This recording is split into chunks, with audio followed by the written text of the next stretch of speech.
One of the NBA's biggest early season storylines has been the way new rules and officiating points of emphasis have impacted the game. The league's highest profile stars haven't been shy when it comes to their feelings about those changes, with James Harden and Trae Young lamenting the lack of calls they've been getting, and Damian Lillard calling the current officiating unacceptable. Not every star is down on the changes though. Can I also say how satisfying it's been to watch the game of basketball without all those bullshit calls? You know, guys cheating the game and grabbing guys and getting a foul. I've been really enjoyed watching basketball this year. I kind of had stopped watching the NBA a bit because it was just too much flailing and flopping and guys cheating the game and get free throws. So I thought I think that's been great. Draymond's got a point. Free throws and overall offense are down this year, while defense and more physicality on the perimeter is making a comeback. That may not sound like a recipe for aesthetically pleasing basketball, but if the NBA's goal was to improve its product and foster an environment for the purest form of ball to thrive, it's working. There's still work to be done and kinks to be ironed out, but the NBA is successfully fixing the few parts of its games that were broken.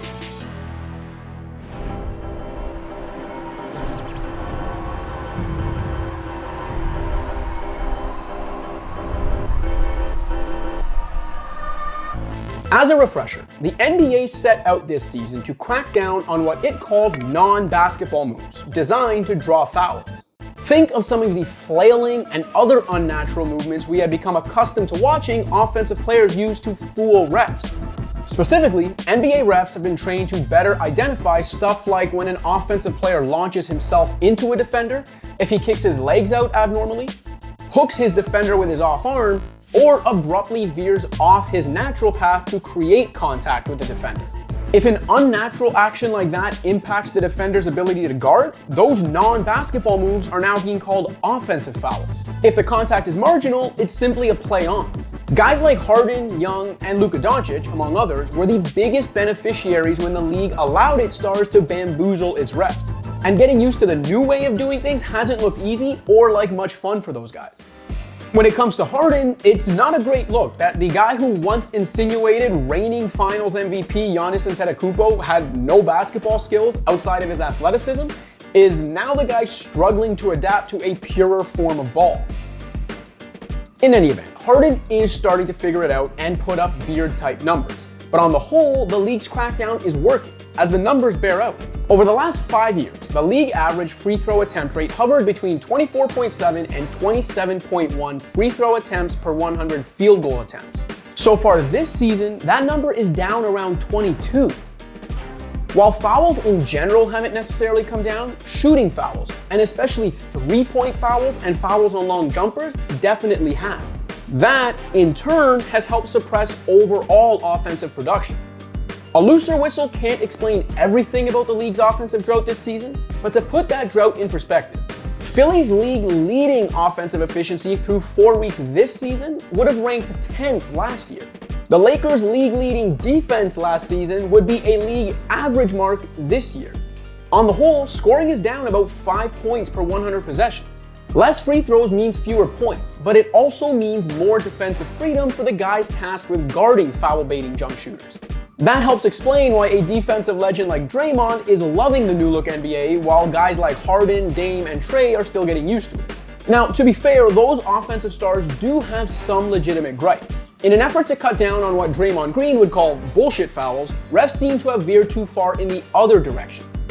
Never mind that Harden's gripes have led to one of my favorite fake headlines of all time. The officiating does now need to find a balance. Everyone agrees the cheap stuff needed to go, but legitimate fouls still need to be called. The last thing the NBA needs is to go back to the ugly brand of ball on display in the late 90s and early 2000s. Get up. All right, you got foul, no harm. The lack of scoring or easy-to-watch ball at the time was the reason the league got hand-checking out of the game, switched up the illegal defense rule, and encouraged more freedom of movement. In the final season before hand-checking was outlawed in 2004, the average scoring rate dipped below 103 points per 100 possessions. In other words, the equivalent of last year's 30th ranked Thunder offense was the norm. I mean, look at these scores from the 2004 playoffs. That wasn't the way the game was meant to be played either. Given the way refs often hammer home the league's points of emphasis early in the season before letting things breathe as the year wears on, we should have faith the perfect middle ground will be found. And there's even more good news on the horizon. As it was recently reported, the NBA's competition committee is now looking into how to weed out those take fouls we all hate that impede fast breaks before they can really get going. Fewer whistles and offensive gifts, plus slightly handier defenders means more stops, turnovers, and transition opportunities. If the NBA starts calling legitimate fouls as necessary again, but continues to encourage honest defense, which in turn allows for a more natural flow of transition, we're talking about a two-way basketball utopia tailor-made for a golden age of versatile positionless talent. It also discourages iso ball while encouraging ball movement and offensive creativity, plus just generally ups the entertainment factor. And don't discount how fewer whistles and free throw stoppages make for a shorter, more seamless television experience in the social media age of shorter attention spans. Every NBA fan should be overjoyed with where this year's rule changes can take basketball. The league is moving in the right direction. So what if it had to piss off some of its previously spoon-fed stars to get there? Thanks for watching. If you liked this video and want to see more content like this, be sure to hit that subscribe button.